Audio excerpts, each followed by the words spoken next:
3월 기준 미 전역의 렌트비가 전년 대비 16.8% 올랐는데요. 중요한 것은 현재 매물로 나온 주택이 없고 금리가 상승세에 있어서 지금 같은 렌트비 상승세가 더 이어질 수 있다는 점입니다.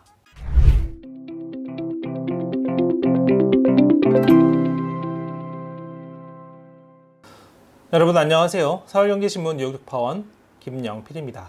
미국 렌트비가 많이 오른다 이런 얘기 많이 들으셨을 텐데요. 저도 이런 얘기를 언론에서만 봤지 주변에서 실제로 한번 겪어보니까 이 일이 보통 일이 아니구나 이런 생각이 들게 됩니다.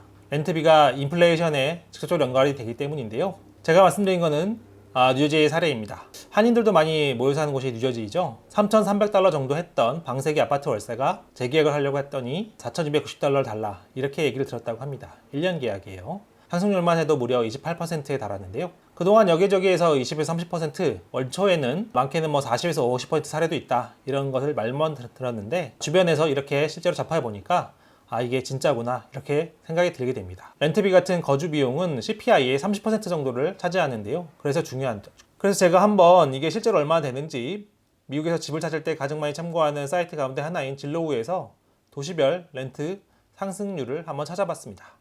자, 이거 같이 한번 보시죠. 3월 기준 미 전역의 렌트비가 전년 대비 16.8% 올랐는데요. 미국에서 가장 큰 대도시인 뉴욕시가 20.2%, 두 번째인 로스앤젤레스가 15.7%, 시카고가 11.97%, 달라스가 18.1%에 달합니다. 뉴욕시 가까운 뉴저지는 한국으로 치면 분당이나 일산 같은 배드타운에 가까운데요. 아무래도 광역생활권이다 보니까 뉴욕시의 높은 집가 상승률이 뉴저지에도 적용되는 것 같습니다. 뉴욕시의 경우에 평균 20%가 넘으니까 실제로는 더 많이 오른 곳이 있겠죠. 이제 물론 뉴욕시 같은 경우에 월세 주택의 절반가량, 절반 이상이 렌트비 상승에 제한을 받거나 한도가 있는 주택이라고들 하는데요. 그럼에도 평균 20.2% 올랐다는 것은 더 많이 오른 곳이 많다 이렇게 생각하시면 되겠습니다. 이는 중산층 이상이 몰려 사는 좀 아닌 고가주택 같은 경우에 상승률이 상당히 높다 이렇게 볼 수도 있겠는데요. 중요한 것은 현재 매물로 나온 주택이 없고 금리가 상승세에 있어서 지금 같은 렌트비 상승세가 더 이어질 수 있다는 점입니다. 코로나 이후에 교외에 한적한 주택에 대한 수요가 늘다 보니 싱글하우스가 매물로 나오는 곳이 많이 없어졌고요. 또 재택근무가 늘다 보니까 그런 경향이 더 심해졌는데요. 렌트가 오르니까 그럼 대출을 받아서 내 집을 마련하면 되는 건 아니냐 이렇게 생각해 볼 수도 있겠지만 이게 또 쉽지 않습니다. 특히 지금처럼 금리가 오르는 상황에선 더 그런데요. 공급도 영향을 받을 수밖에 없습니다. 금리가 오르면 개발업자 입자들 사이에서도 금융비용이 늘어나겠죠. 그래서 사실 공급이 좀 악영향을 줄 수 있다 이렇게 볼 수 있는데요. 또 하나 중요한 것은 지난해 말부터 시작된 이 같은 높은 월세 상승 기조는 렌트 계약이 한 번씩 다 돌아갈 때까지, 그러니까 모든 월세 계약자들이 한 번씩 자기 계약을 갱신할 때까지 지속될 수 있다는 점입니다. 그러니까 연말 늦어도 내년 초까지 이 같은 고공비행이 이어질 수 있다는 것이죠.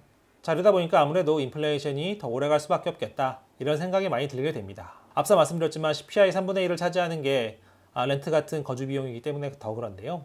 뉴욕 연방준비은행에 따르면 미국 가게들은 앞으로 1년간 평균 렌트비가 11.2% 정도 오를 것 같다 이렇게 전망하고 있다고 합니다. 이러면 자연스럽게 월급을 더 올려달라고 할 수밖에 없겠죠. 아까 말씀드린 뉴저지 사례의 경우에 월에 $900, 1년 치면 $1,800, 한국 돈으로 치면 1,300만 원이 넘는 큰 돈입니다. 그러니까 앞서 임금이 올랐다면 렌트비 상승세가 이를 갉아먹으니까 그러면 월급을 더 올려달라고 할 수 있을 것이고, 아직까지 월급 인상을 못 받았다면 나 돈이 정말 더 필요하다 이렇게 얘기할 수 있겠죠. 그래서 미국 렌트 시장을 이렇게 다시 한번 짚어드리는 것은 미국의 인플레이션 상황이 만만치 않고 정말 오래 갈 수 있다 이런 점을 말씀드리기 위해서이고요. 제가 자주 인용해드리는 모하메드 엘 에리언 알리안츠 선임 고문 같은 경우에 3월에 물가가 전년 대비 8.5% 올랐는데 앞으로는 이것보다 좀 떨어질 수는 있겠지만 한동안 높은 물가가 오래 갈 수 있다. 그리고 연말에는 되레 다시 상승할 수 있다 이렇게 짚었습니다. 그래서 다시 한번 말씀드리면 치솟는 집값이 렌트비를 올리고 올라간 렌트비는 임금 인상을 촉발할 수 있고, 이 임금 인상이 다시 물가를 자극할 수 있는 이런 악순환이 계속될 수 있다는 점, 이 점이 중요하고요.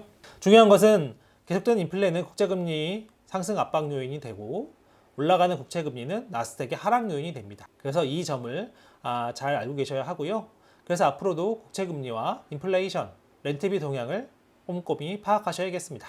이번 주는 여기까지고요. 다음 주에 또 찾아뵙겠습니다. 감사합니다.